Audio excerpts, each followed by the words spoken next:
18.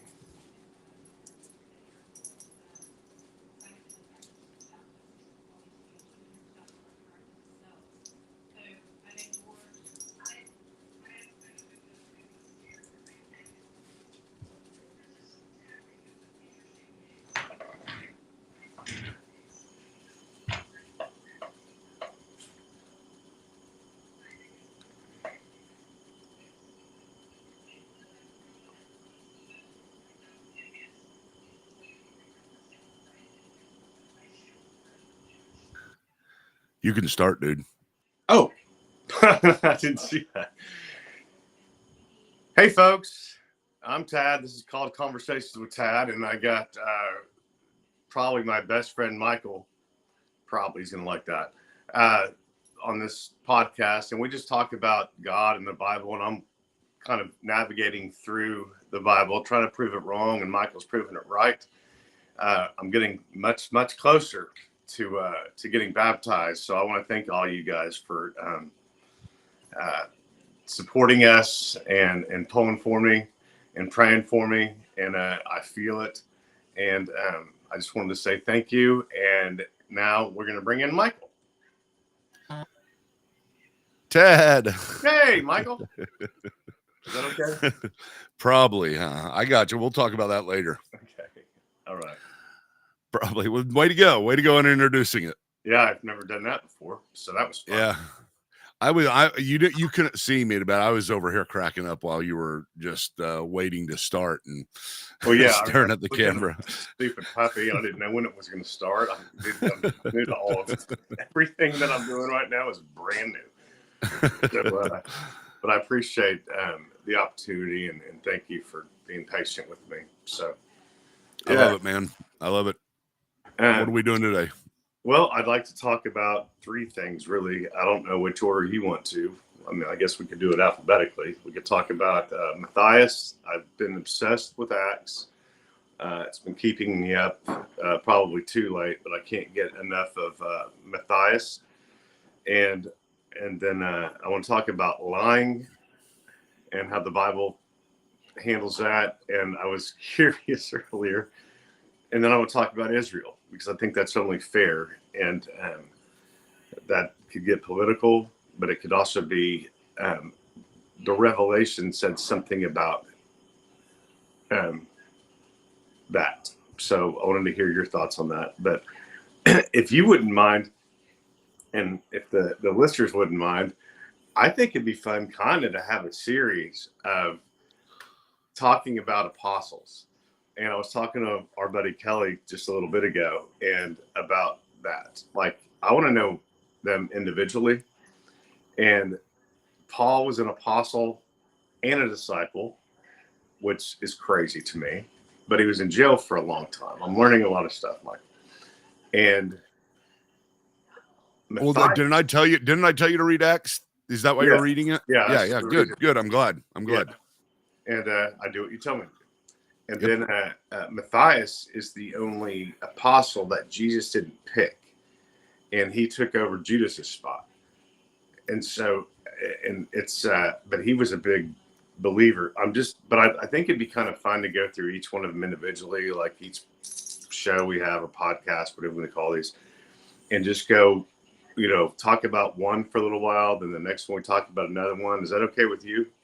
Sure. Yeah, that's fine. I mean, so a lot of them we don't have much information about. When we're talking about Peter, James, John, and Paul, those are all the people that we really know the most about, and can tell a little bit of the background, tell about their character, because they wrote the most, and it's really fun. One of the fun things is whenever you're looking at the apostles, and I know that this isn't really a biblical way to go about it. It's not really what the Bible says to do, but you can identify with each one, because like Paul is very logical, very passionate. John is very emotional, and James is very kind of structured. You might even say kind of legalistic in a way, not in a bad way, but just kind of the rules type guy. And you can look at all the people in the Bible and find yourself in them. I find myself in David quite a bit these days, because he's so emotionally unstable. but I do. It makes me feel good that somebody else is emotionally unstable, and he's a great guy. And sometimes I can be emotionally unstable lately, and I didn't think I could be, 15 years ago, but I'm a basket case now. Well, that reminds me, how's that refrigerator thing coming? Well, it's we all I'll say right now is it's in the best place it has been, but it doesn't mean anything. So I'm just waiting on them to call, and we'll see. They were supposed to call today. They haven't called. That's why I'm not saying anything. Right. Well, that's what I thought. But there hasn't been a cancellation notice. I've had 17 canceled appointments. I read and yeah. So there hasn't been one. That's the only good sign. Well, that's why you're emotionally unstable. Yes. This refrigerator thing has been a topic. Yeah, it is. So I didn't mean to interrupt you on the apostles, but I think no, that's fine. That's fine. That's all I was going to say about that. They're fun to go through. It's just hard to go through. I'd love to do that. Thomas is another one, just because he's kind of labeled as the doubter. So I mean, we only have that a couple little things about him doubting. Poor guy, got labeled as doubting Thomas. Whenever, it's like I saw a comic one time. You know how Peter denied Christ 3 times. Mm-hmm. It showed them all up in heaven, and Peter looking at Jesus saying, why doesn't this guy, pointing at Thomas was mad, and he's pointing at Peter saying, why isn't this guy labeled denying Peter? Why do I get saddled with doubting Thomas? But some people find themselves in that. No, it's true. I mean, Peter was all over the place too. He wasn't emotionally all over the place. I get that whole plan, honestly. And then I was thinking earlier that being from Oklahoma, we don't lie. And the funny thing with our group is we tell the truth so hard that it hurts sometimes. But I was thinking earlier, I wonder if I've ever lied for you, or if you've ever lied for me. And because, you clearly didn't lie for Wayne. You took the girl right up to the closet, and he was in there hiding. So yeah. But I was wondering, and then in the Bible, that's one of the commandments, is thou shalt not lie. But with our group, which we got a whole huge group now, so I guess it's our group still. But have you ever lied for me? Lied for you? Like covered me with a lie. Well, I'm sure I have. Not lied to me, lied for me. I mean, remember when we used to change our names every time we were out, and you'd be somebody else, and I was always Christian, not Christopher or Michael, but Christian. Yeah. I forget who you always were, but we'd make up names for each other, and we want to be able to be identified that easily. So I would cover you on that if that's what you're talking about. That wasn't that was just kind of that wasn't a lie. That was what can I call that? Talking to the girls. If you were talking to the girls, would they say it was a lie? Well, but I could talk them into thinking it was misdirection. Well, I guess if you can talk people into thinking a lie is not a lie, then you don't ever lie. So that's the way to go. Yeah. That's like my dad said one time. He goes, "I've only been wrong once, but I knew I was wrong, so that made me right." Yeah, but pretending. Lisa says pretending. That's it. We pretended for each other quite a bit. If you want to do that. And what's Spock say? Spock? That'd just be illogical. Spock would say, "I didn't lie. I exaggerated." Oh yeah. Okay. Gotcha, bro. Okay. Sorry. Yeah. So, but I was wondering if, other than that, if we have ever lied for each other to keep each other out of trouble, or we thought it was funnier to see each other get in trouble. To see each other get in trouble? Yeah, that's hilarious, of course. It's like Michael's getting in trouble. You put me on the spot, though. I can't remember any specific times, but I'm sure there's plenty of times. I don't think we have, though, man. I can't think of one. I've been thinking about this all day. Yeah, I mean, because our whole thing was everything's gonna be funny. You know what I mean? And I'm like, if Michael's getting in trouble, I'm just gonna sit back here. Well, you've lied to me plenty of times whenever you showed up and you said you introduced me as your best friend. So that's part of it. Yeah, you're going this little kid lies. But you are my best friend. Hey, they were kid lies to you. They weren't to me. They still hurt. You took everything serious. Yeah. Well, I thought I was your best friend forever. Okay. And then the next thing you know, you're introducing somebody else as your best friend. And then I also thought I was the best looking guy you ever saw. And then next thing you know, Wayne's the best looking guy you ever saw. Well, I mean, come on, it's Wayne, man. I mean, we all thought Wayne was the best looking guy I've ever seen. But that's not fair. We're in a Bible. When does the first lie, like, where's that written in the Bible? The first lie. When they start the first lie. Gosh, was it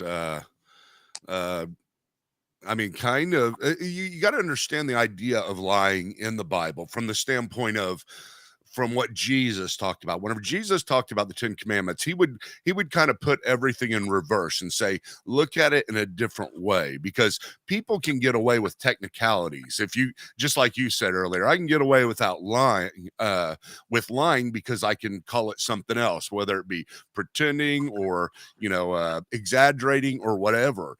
And Jesus kind of reversed it and said, if you took the 10 commandments and put them all in reverse, you can really see what's going on here a lot more. So it's not just thou shalt not lie. It's that thou shall, what would it be? Tell the truth in every circumstance. And so it's be truthful, be yourself. And it's not so much a lying is a misrepresentation of you or the facts. And what he wants us to do is to represent the world the way it is. Don't fool ourselves. I mean, that's part of it. You shall not lie. You don't lie to yourself. You live in the real world type thing. And so whenever you take that and reverse it, it really gives us, you know how I talk about being authentic. Mm-hmm. Authenticity from a person is you're showing your real self. You're not trying to fool other people. And whenever we kind of shroud ourselves in some type of place, especially in places where you're like, you should be telling the truth. I've talked about this a lot. Many churches, whenever you go to churches, it's just a bunch of people lying all day long. They're walking around. They've put this mask on that mm-hmm. looks like a church mask. Whenever in real life, they're, not the type of person they present at church, or they're struggling a whole lot more, or they're doubting a whole lot more, or they're depressed a whole lot more. It's like you put on your face that you feel like everybody that you're supposed to have. And in those circumstances, if you're putting on a face that is not true, is not truly representative, it's lying. So it's like misrepresenting in any sense is lying. But I think people do that. Huh? Why do you think people do that? Well, gosh, I do it. Here's why I do it. I'll tell you that. It's not just people. It's because you want to impress people. You want people that we are self-consumed. We do not want anybody thinking bad of us at any point. And that only has to do with those things we value the highest. You may not value something very much, so you don't care about, this or that, but it may be you presenting yourself as somebody who's very successful, or very, you can get all the girls, or you know all the Bible verses, or, whatever it may be. You do not want to show the weakness that you value in the moment. And so lying comes in the moment. What do I think this person values? What do I value? What do I want him to see about me? That's what I put forward. You see what I'm saying? Yeah. And I think, and I'm going to talk about our group again. Sorry. I've been getting a lot of, this has been really good for me, this podcast, and as far as reconnecting with some folks and this and that.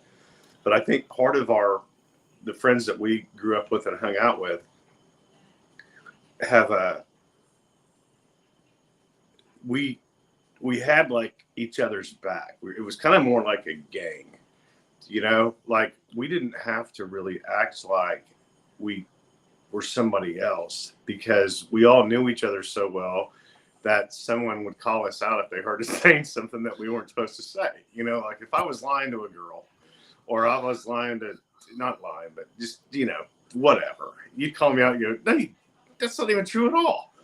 You start, and we would all call each other out. Except for if it was certain people lying, because we did have people in our group that could tell some good fibs. We call those a different word. It rhymes with anyway. I could name 2 or 3. I can name 2 or 3.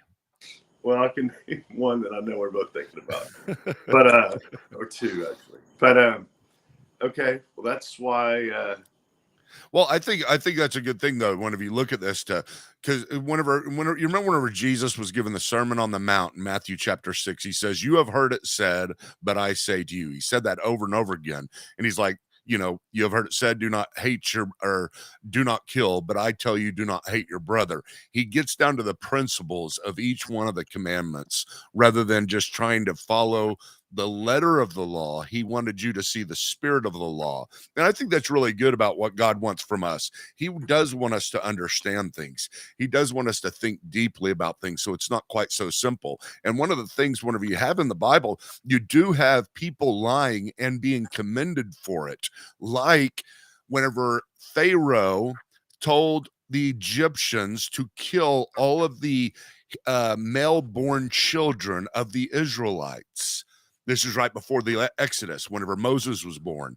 They were supposed to kill them, but the Hebrew midwives would say that they could not. The Hebrew women gave birth too quickly for them to be able to be there in time to kill the child, and that was a lie, so that the Israelites could live. And so there's sometimes this idea, and I hate to introduce this because whenever you do introduce this, it's all of a sudden all these circumstances that you could bring up, but it's called greater good theology. Whenever there's a greater good, saving. Hold on, I'm gonna write this down, dude. I write things down. Greater good theology. Yeah, whenever you have something that's greater, say, is it greater to protect the children from being killed, or greater not to lie in that circumstance? And so the idea here is, in that circumstance, it was better for them to lie because there was a greater good that was accomplished through that lie. Same thing whenever there's these spies that go into whenever they're going into Canaan for the conquest, and they go into Jericho, and this girl named Rahab hides the spies and tells the leaders of Jericho, I don't have the spies here. They were spies for Israel. She is commended, so much so that she makes it into the line of Jesus. So it's hard. It's hard because there are times whenever there is a greater good. Maybe let's go to the Nazis. The Jewish people, you're hiding Jewish people, and the Nazis come in, the SS soldiers come in and say, do you have any Jewish people here? And they say no.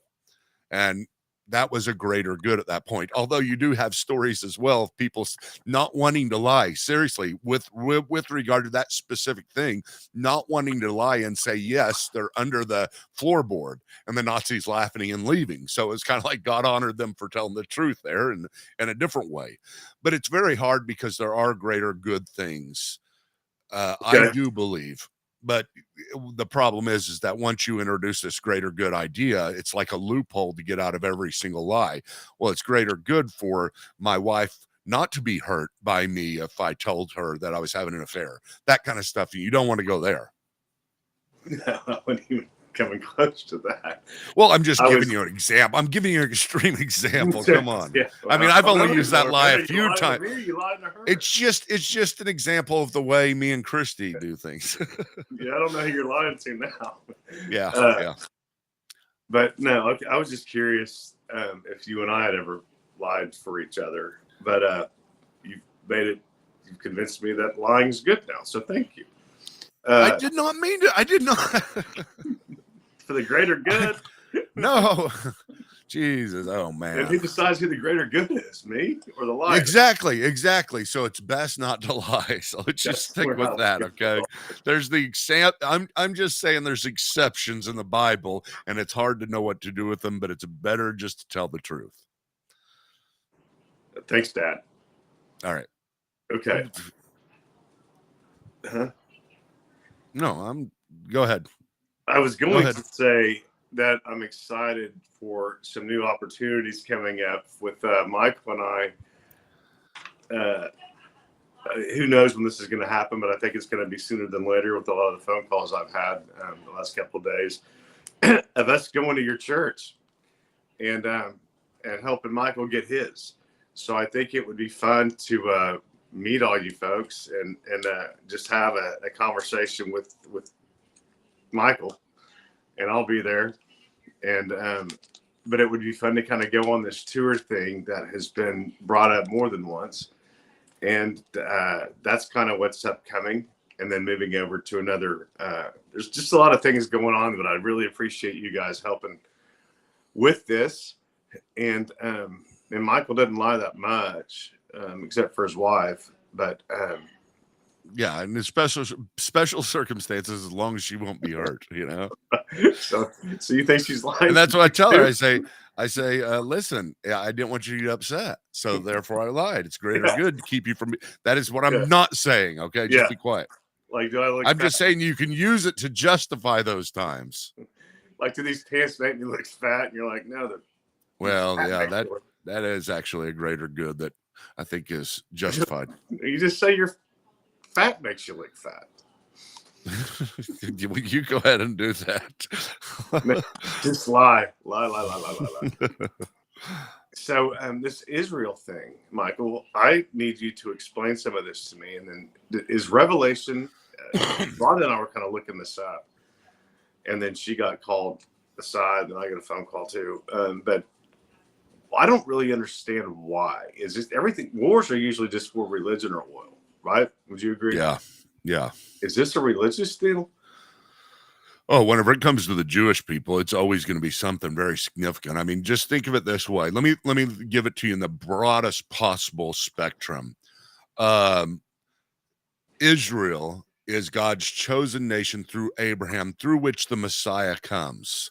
Okay. He has all of these promises that he has made to Israel. Satan is trying to mess up God's plan at all points.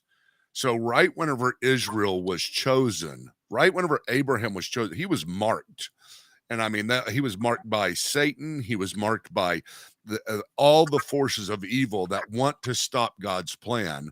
And that comes down, and you see it throughout all of history. I mean, right off the bat, right after Abraham has his children, what do? They're being persecuted in Egypt.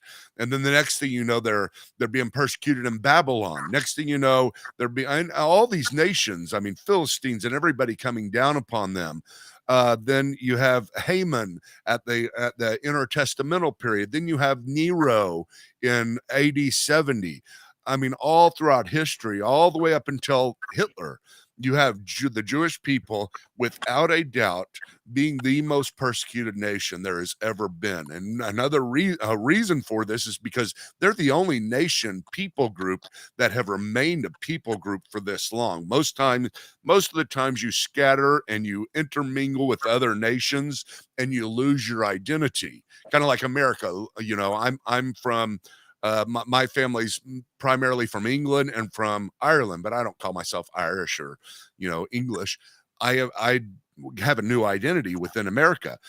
Every other nation loses their identity. Jewish nation, if you trace the Jewish nation, it's a miracle that there's even a Jewish nation at all. People that can call themselves Jews, people of that bloodline in any sense. It's just crazy, but it has to be in order for prophecy to be fulfilled, and the persecution of Jews is part of prophecy.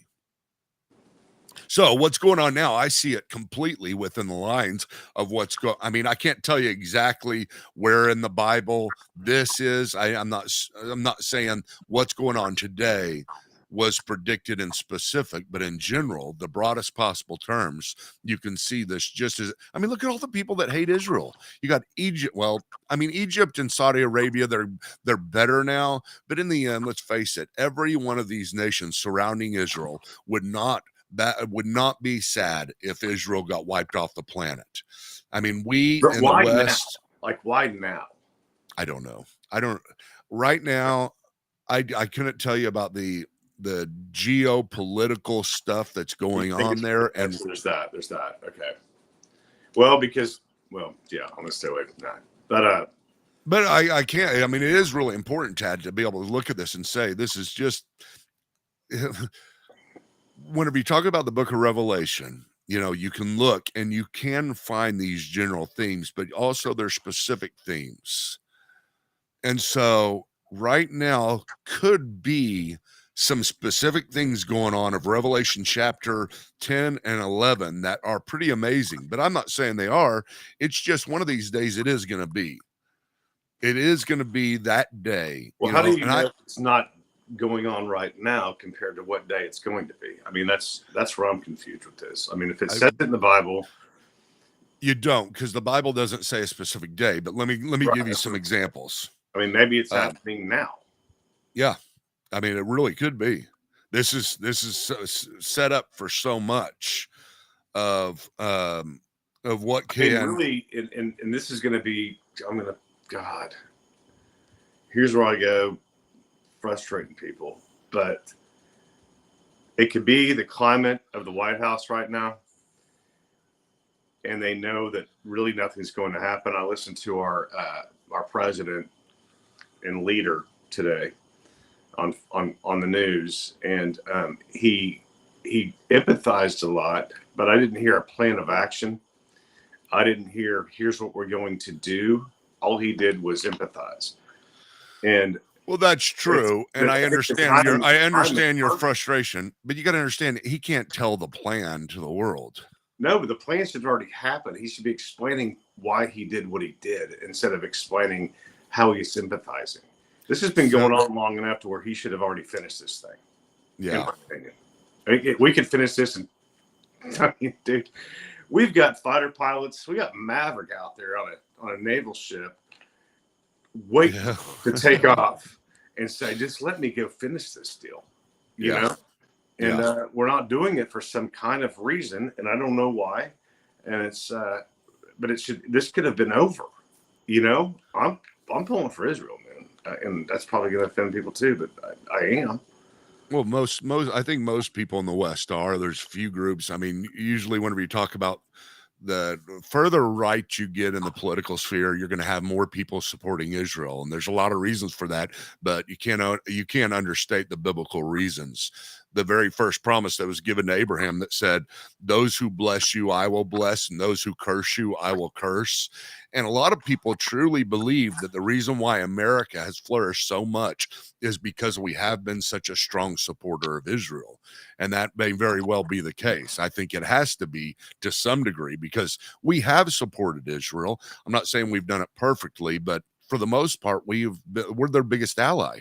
Yeah, no, we're. I mean, I'm more of a fan now than I've ever been, really. Yeah, And I do the hope we Jewish remain community, ally. the Jewish community, I didn't know. I've had a lot of Jewish friends, and just always loved all of them, and we always would kind of make fun of each other and stuff because I was Catholic, and but this is really starting to. The more you and I talk, the closer I feel like I'm getting. And you brought up something. I this is not. We're going to talk about the war here in a minute because I got to think about this. Um, you and I used to talk about jealousy quite often. Yeah, That's in the Bible too. I mean, you hear it in every wedding everyone's been in, right? Love's not jealous, love's not this and that. And you and I are jealous, kind of jealous folks. And there's a song that you loved, and Gin Blossoms. yep, yep. And I mean, just the fact that's even brought up in the Bible means, I'm seeing all these little things that I fall for, like the lying thing and the jealousy thing, and it's already been done. It's already been in the Bible, so like you don't feel like you're alone. You know what I mean? And Yeah, they've already written about it. yeah. Thoughts? Jealousy is a funny thing because the Bible says that God is a jealous God. That no. Yeah, I mean it says Don't that honor he's a no one but me. Something like that. Well, for God is a jealous God, and so he wants you to worship only him. Whenever you worship other things, he gets jealous. And so jealousy, I think it's Okay, best but whenever you're looking at it from the biblical standpoint. I mean, just think of it this way: what if your wife? Let's say I'm a really good Christian, right? you are And right. okay, but let's say I am. Let's just put that in that position. I'm like the best of Christians. I do everything right. And so my wife comes up to me and she says, "Hey, I've fallen in love with somebody else." And I say, "Oh, yeah, cool. So are we going to stay together? Since we're married, I know you're in love with this guy, but Yeah. shouldn't we stay together because we made the promise?" And she says, "Oh yeah, but aren't you jealous?" And I say, no, that's unbiblical to be jealous. And so I'm not jealous of you. You can do whatever you want. I will not have an emotional reaction to it. Jealousy it can be a good emotional reaction, just showing your love towards something. It's really, the Bible talks about envy. That is the thing that is bad. That Ooh. when you can combine envy with jealousy, then you've got this situation that is discontentment. And so it's like, what if God said, "Man, I'm envious of you," or "I'm envious of Satan." You go, "No, that doesn't make any sense." Jealous does, because that's an emotional response to somebody else loving somebody whenever they're supposed to love you, or whatever it may be. Yeah. Envy is the thing that God doesn't want from us, to where we are looking at our current situation and we say, "Gosh, God, why can't I be like that?" And that's also jealousy, but at the same time, I think it's better stated as envy, right? Have you ever been envious? I don't think I've ever felt that feeling, and I'm being Oh yeah. honest. Yeah. I don't think I've I ever. mean, I feel like it I've been more. I think if I start going down that path of envy, I turn it into like proud of that person, and I get yeah. kind of more motivated with myself to go do something. Remember when we You used to like, remember when we used to always, anytime there was a girl, I think there's me, you, and Wayne, but anytime there was a girl and they thought some other guy was good looking, yeah. and I remember Wayne used to do this of Brad Pitt, and he'd go, "Yeah, that he's gay, that Brad Pitt's gay." And we would turn every guy into gay if they thought they were good looking. And if he wasn't the best looking, he'd get Yeah. frustrated, and then you'd get jealous that way. If somebody was better looking than us, they were automatically gay, period. Well, everybody was So better looking than me, man. I had to be funny. I had you and Wayne I'm walking around with. Jesus. Uh, okay, well, that's interesting. Envy. but no, Envy I is a have word I been need to look envious. up. I have been envious, and it's usually going to be the things that you want to succeed at the most. Like, I'll be straight up with you. I've been envious of people, and I've had to deal with this, envious of people that are more successful in ministry. And it's, you would think, well, why don't you just happier for them? Well, it's not that I'm not, but I do wrestle with that. And it's like, I have to wrestle myself into that position, say, oh yeah, God's in control. He's got me where I want to be. If I see somebody, I mean, preachers do this all the time. Whenever you see somebody preaching to, 12,000, the person who has 11,000 will be envious of them or might wrestle with that. I've seen pastors that I know very well that are otherwise very, very good, filled with envy. I mean, just envy to the point where they're not just joking around calling somebody else gay, but they are being serious, bringing disparagement upon another church or congregation because they're jealous of them without, and I'm not saying that I'm perfect in this one, but I've just seen it really, really bad before. And so Well, wait whatever till they get a industry load of you're in, us. Wait till they get a load of us. yeah. Yeah. Well, Now we're whatever going to tax them. industry you're in, just think of whatever industry you've in and sought to succeed in. Sometimes whenever you look at see people who can't help you but are better than, because if they can help you, then you might be happy for them because they're going to pull you up, but can't help you but are better than you in that, Well, there's or more competition. successful. That's called competition. I wouldn't look at that as envy. I'm like, I want to be as good as this guy doing, or this girl, woman, doing whatever they do at that level. So that challenges me to be like, okay, what am I missing here? And Yeah. I've told Rhonda this 1,000 times. Like, I'd hate to compete with her when she was doing copiers or what she's doing now. And because she is so product knowledge um, literal. What's the word I'm looking for? But I couldn't. I don't think I could beat her. And I've beaten a lot of people. I've won more than I've lost. And but there's certain people you're just like, dude, good for you. You guys, good for you. I can't beat you. Yeah. Yeah. What word was I looking for there? Start with an L. I don't know. Anyway, God's gonna bug me all day. Well, you done? Not. I mean, you want to talk about any more? I can go. I can go all day. I could go all day longer just to make you envious. No, that didn't make me envious. That didn't work. Made me a little bit jealous, but not envious. All right, man. All right, man. We've gone 40 minutes. Thank you for doing this. Thank you for inviting me to your show. Yeah, well, it's my pleasure. Hope to see you again soon. We'll do it again Thursday at 2-ish. And all right. I love you, Mike. Love you, bro. Bye.